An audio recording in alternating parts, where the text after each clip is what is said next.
Hello and welcome to Popular Antiquarian, the podcast in which a middle-aged man explores the strange and forgotten corners of pop culture.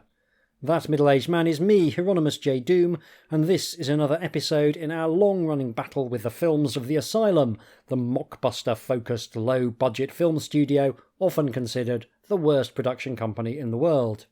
I argue the truth is more complicated than that, and being me, I argue it at unnecessary length. It's a stupid, pointless job that no one asked me to do, but I do it anyway because the alternative is somehow even worse.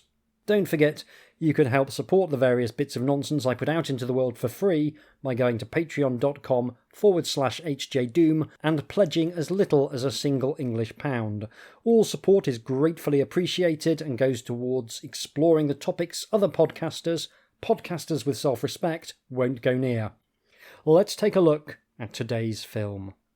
This episode we're watching Battlestar Wars, a film that just so happened to come out at the same time as Star Wars The Rise of Skywalker in 2020, which is the only one of the sequel trilogy I haven't actually seen.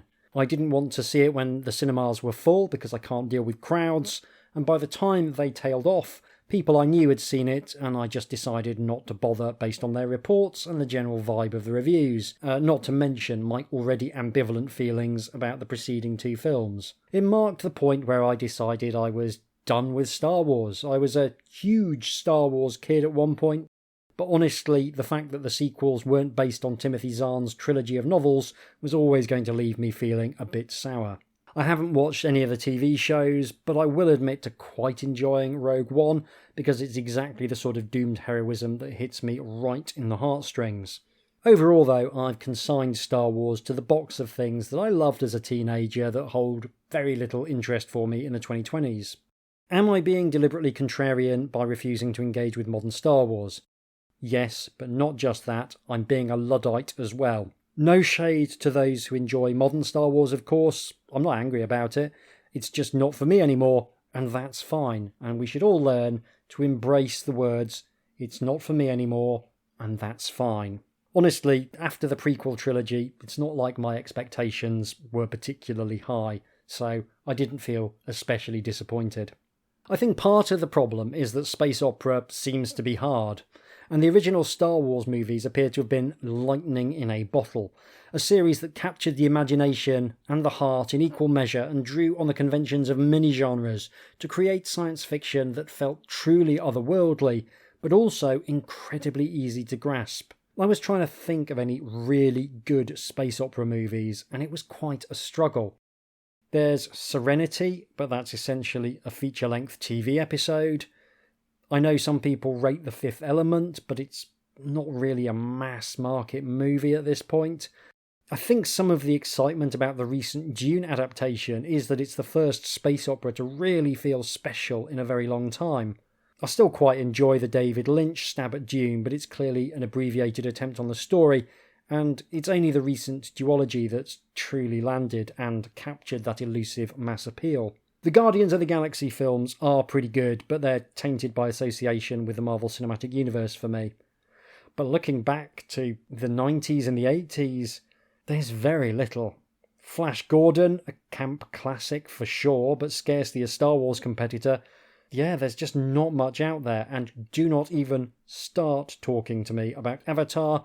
We'll deal with that when we visit the Asylum's Battle for Pandora. The big studios have generally been wary of pure science fiction, and for good reason. It costs a lot and sometimes struggles to break through from a niche audience. For every Matrix or Independence Day, there's an Edge of Tomorrow, which I thought was great but struggled to find an audience. Worse still, you could end up with John Carter on your hands. It's all too easy to bomb when you spend money on things with a limited natural audience. And while there's been a whole host of lower budget efforts to capture Star Wars magic over the years, they've all generally struggled with the harsh realities of trying to create entire new worlds on a small bankroll. A lot of low budget space science fiction cinema has leaned more into horror as an inspiration.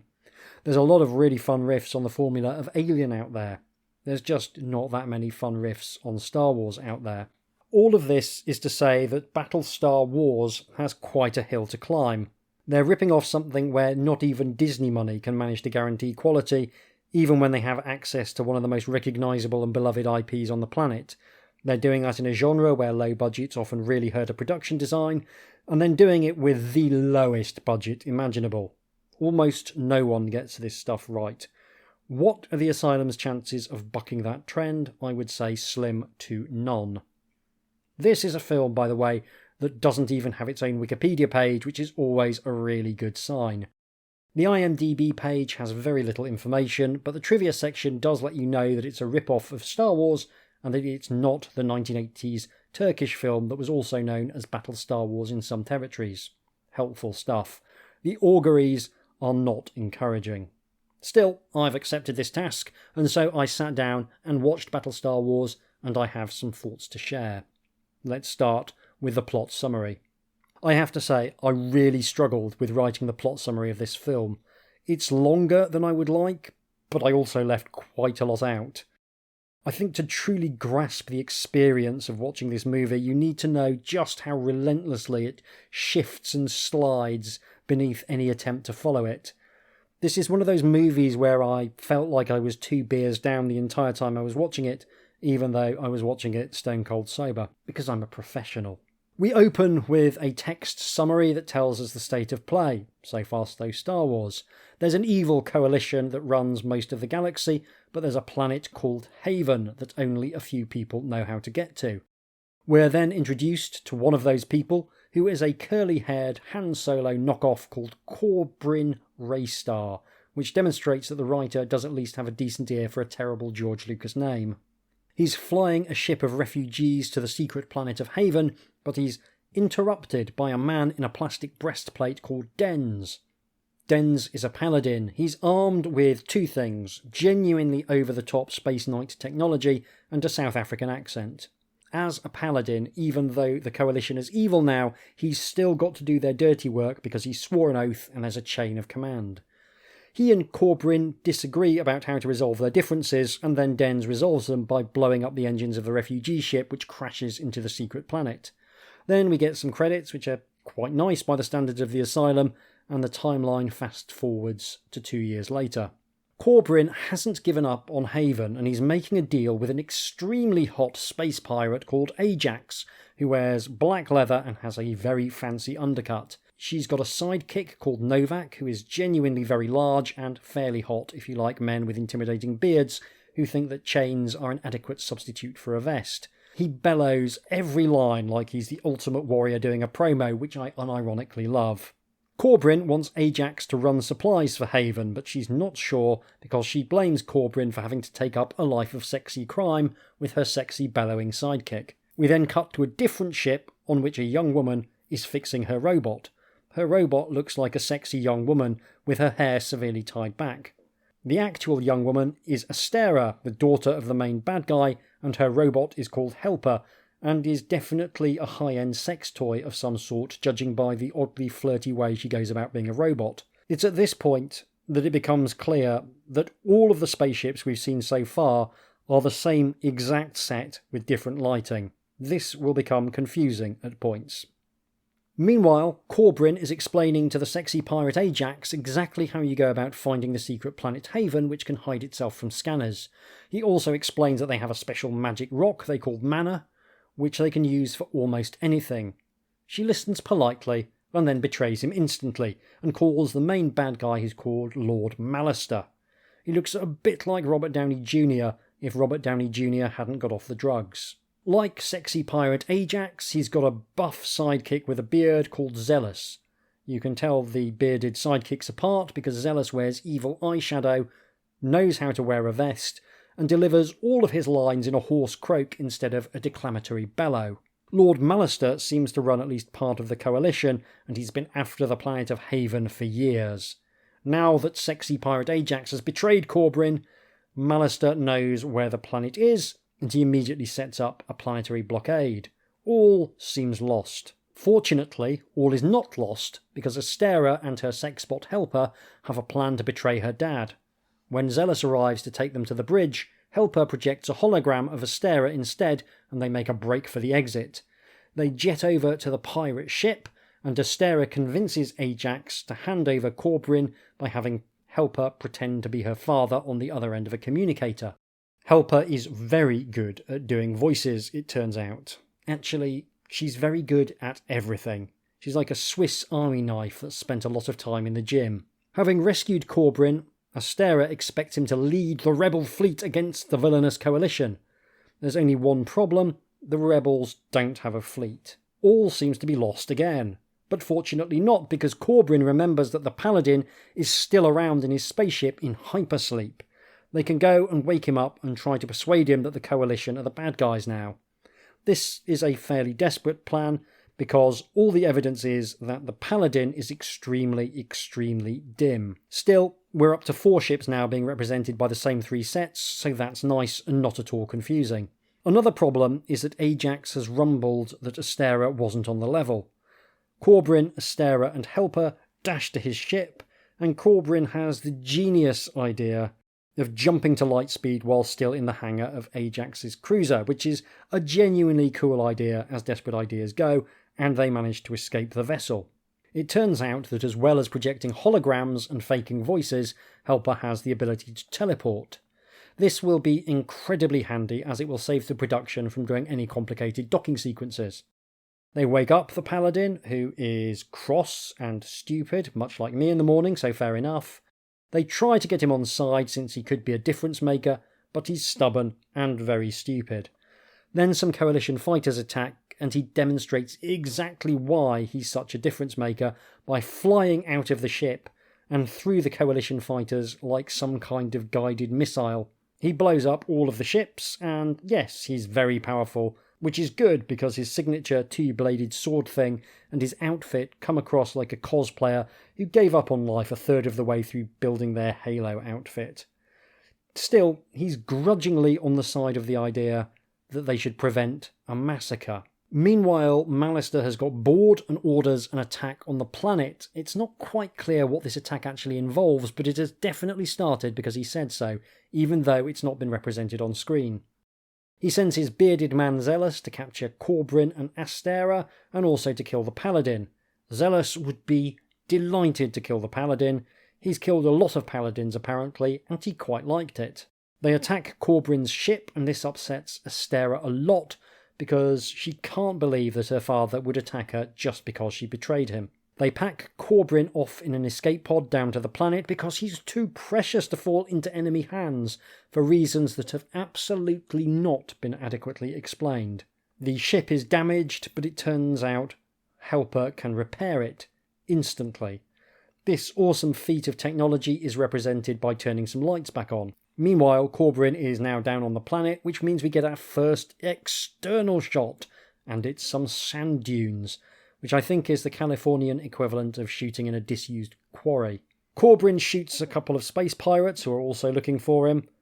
The Paladin and Astera also decide that it would be worth going down to the planet, and the Paladin, who can also teleport, teleports them, raising serious questions about why they consigned Corbrin to a rickety escape pod. The Paladin takes the opportunity to explain why he's such an insufferable prick. It's for Space Wizard reasons.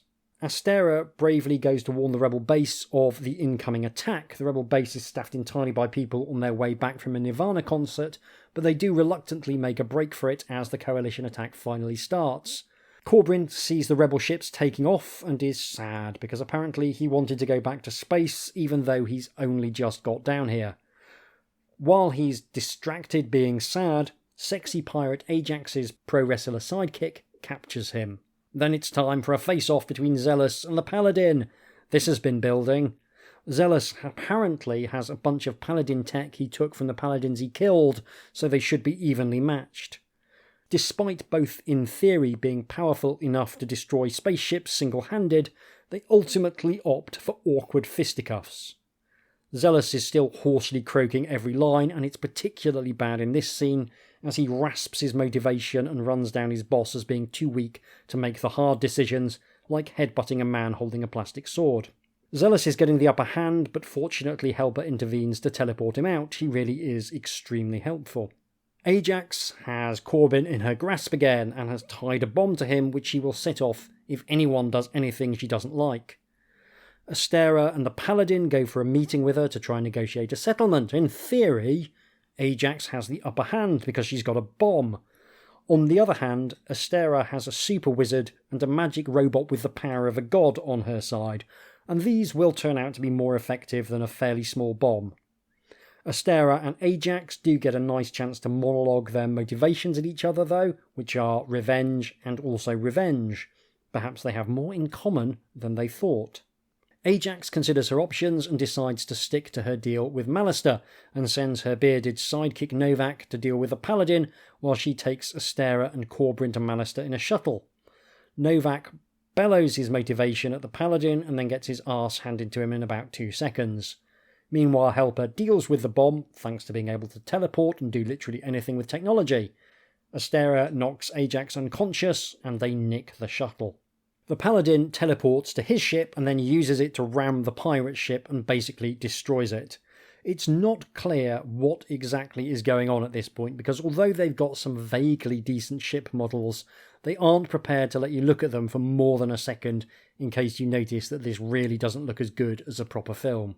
Astera, Helper and Corbrin land back in the sandpit and discover that as well as being her dad, Mallister killed Astera's mother. They learn this via a hologram that looks a lot like the message Leia left for Obi-Wan Kenobi in Star Wars, but much worse. They leave Ajax asleep in the shuttle for absolutely no good reason, but I can't go into that now or my brain will explode. It turns out there is a big cave of mana crystals near the Rebel base, which is the secret of Haven's power. At this point, the attack that has been threatened and sort of started on and off for ages actually properly starts. And Zealous comes down to the planet to lead the Vanguard. The Vanguard is zealous on his own because who needs ground troops as extras when you have a CGI spaceship hovering in the background firing lasers at random? How many ships do the Rebels have? Not enough, which is a problem because the baddies have loads, though only one of them is allowed to be in focus at once. In my literal favourite moment in the entire film, the badly injured Paladin appears to try and stop Zealous. He delivers a faintly stirring denunciation of the baddies, and then keels over and passes out without throwing a single punch. It's an awesome moment of bathos, and I let out a rather unmanly giggle. Zealous captures Corbrin and Astera and teleports them up to the main baddie ship where Mallister is. Everyone has got teleport powers now. The Paladin finally wakes up and gets to fight Zealous again, but Zealous cheats by calling in a tractor beam from the main baddie ship, which splats the Paladin into the ground really quite hard, taking him out of action. Now captured and brought to Mallister's ship, Zealous uses his force powers to choke Astera a bit because he's got force choke powers now, apparently. Mallister has force powers too, by the way, and Corbrin folds like a cheap suitcase and gives the secrets of the mana crystals up.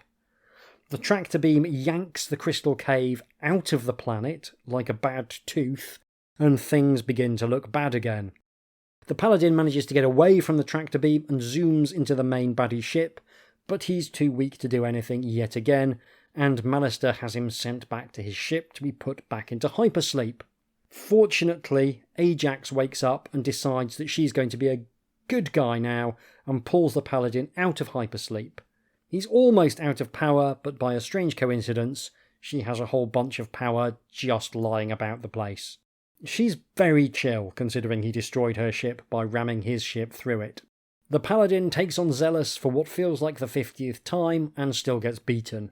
Fortunately, his bravely being pummeled creates precisely the distraction that Astera needs to exploit his one weakness, being shot with a gun.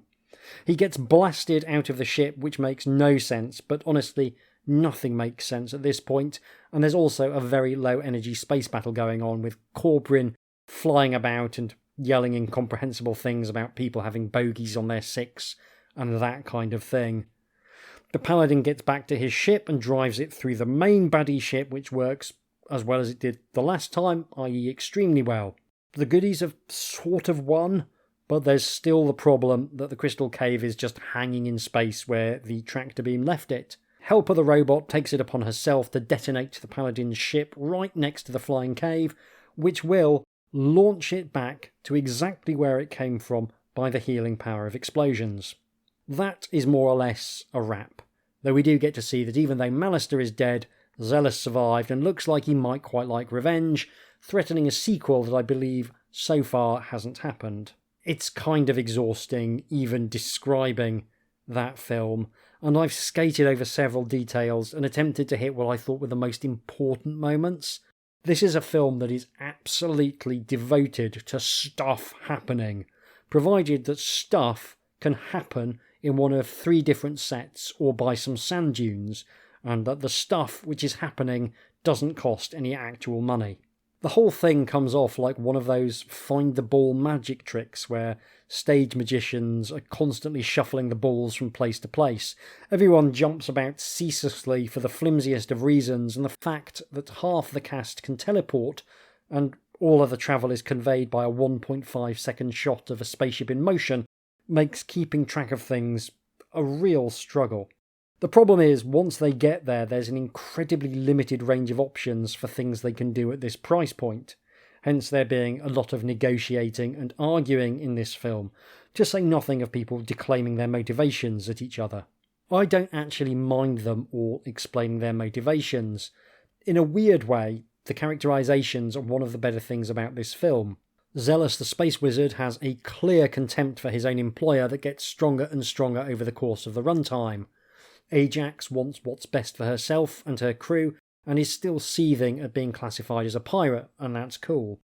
The Paladin is stuck between duty and conscience in a slightly interesting way, and Novak, the chain-clad space Viking, just wants to tell everyone he meets how many people he killed to get here. It's a lot, by the way, and he's very pleased with himself. Astera and Corbrin fare less well, being struck by the bland protagonist curse, but Astera does have personal reasons for opposing her father, on top of his being an evil dictator who thinks a dressing gown constitutes formal wear. Helper the robot doesn't have motivation exactly, but she does have a perpetually upbeat vibe that I found charming at points. The characterisation is a high point of this movie, and having a fairly large main cast gives everyone a chance to shine to some extent. I think I would have preferred if Ajax had been the actual protagonist, since I think her arc of going from cynical pirate to reluctant ally to actual rebel hero is the strongest of the available stories. It's also obviously Han Solo's arc from the Star Wars films, but then it's also Rick's arc from Casablanca, and I don't see a problem with putting that arc centre stage here. Honestly, it's Corbrin who gets the shortest straw, as the film never gives him a compelling characterisation. He's just some quite handsome guy doing the right thing and missing roguish charm by far enough to be a problem, but not far enough to be genuinely grating. The special effects here are actually a cut above many of the Asylum films. The spaceships all look like spaceships, and the odd laser beams that zap about from time to time pass muster, as does the Paladin's weird force shield that he uses. The problem is that there's a real issue with how the spaceships are deployed. It seems as though a spaceship hanging in space is pretty easy to do, but 2 spaceships interacting is something that's well beyond the scope or interests of the FX team. That means that there's an awful lot of stuff that's conveyed by just showing you a spaceship and hoping that you'll broadly associate that image with whatever the character said was going to happen. It's not all awful. The big set piece space battle looks ropey, but at least you can broadly see what's going on, and there's lasers and explosions and dogfights, and the pictures on the screen do tell a story of sorts. Elsewhere, I often felt as though they might just as well have cut to a drawing of a spaceship. A lot of the time, being under attack looks a lot like a spaceship doing nothing, and even when there's stuff happening on screen, it unfolds with both dizzying speed and the minimum number of actual different shots. Instead of a spaceship crashing into another spaceship being shown over several different shots that show the 2 vessels closing, followed by a close-up of the moment of impact, here you're getting the moment of impact, and that's your lot. There's an interesting comparison here with Monster Mash that we did a few weeks ago, one that I did not care for. The thing that sunk Monster Mash for me was how perfunctory it was, how little it seemed that the makers of the film cared about the end results. Battle Star Wars has some of the same issues, the same paucity of sets, the same inability to cash the checks that the script is writing, but it isn't perfunctory in quite the same way. It's absolutely shameless, for sure. They don't bother to explain anything about the Paladin's powers, and Zealous turns more and more into an inexplicably hairy Darth Vader as the film progresses, but the wholesale pillaging of other better films doesn't bother me if there's been at least an effort to make the best of things both in front and behind the camera. Sure, they've only got 3 sets, but they do try and light them differently to give you at least a vague idea that these are different spaceships. Blue tube lights for the goodies, red tube lights for the baddies. Where there's the option to film stuff from multiple angles, the director takes it, and even though the space stuff feels ham-fisted in execution, there is plenty of it scattered throughout the film to at least try and clue you into what's going on and to look like a sci-fi film taking place in space. They've taken every shortcut, but they haven't actually skipped anything. On top of that is the sheer exuberant incoherence of the plot, and that is actually almost a plus. I'd rather see something that's on the verge of collapsing into gibberish than I would something that's stodgily plodding through a handful of cliches as slowly as possible in order to just get to the end. Everyone in this is very busy all of the time, and the inclusion of teleportation allows people to get from one barely coherent scene to the next. The whole thing unfolds like a pub crawl that's on the verge of turning into something that the emergency services will later describe as a serious incident on the evening news. The script is howling insanity from beginning to end as people get pinned to the ground by tractor beams, fix spaceships instantly, or fail to have a fight 3 times in a row, but it keeps going, and that's the main thing. It's doing its best. Director James Thomas is fighting an uphill battle against the limitations of the production, but he is at least fighting. He's worked on a few Asylum movies before, and clearly by this point he could see how to do as much as possible without overstretching himself. Could have been worse is very faint praise, but in this situation it genuinely could have been an awful lot worse. As always, I have nothing but respect for the actors who work on Asylum films and strive to deliver their very best in what are clearly less than ideal circumstances. Nothing makes this stuff more watchable for me than seeing actors properly go for it, and there's some small gems in here. In terms of pure acting chops, Amy Stolt, who plays Ajax, and Alison Gorsk, who plays Astera, probably come out best. I'd say that Justin Bertie is decent as the evil Lord Mallister, and Luke Fataruso as the technical lead Corbin is doing well with a script that doesn't do him any favours.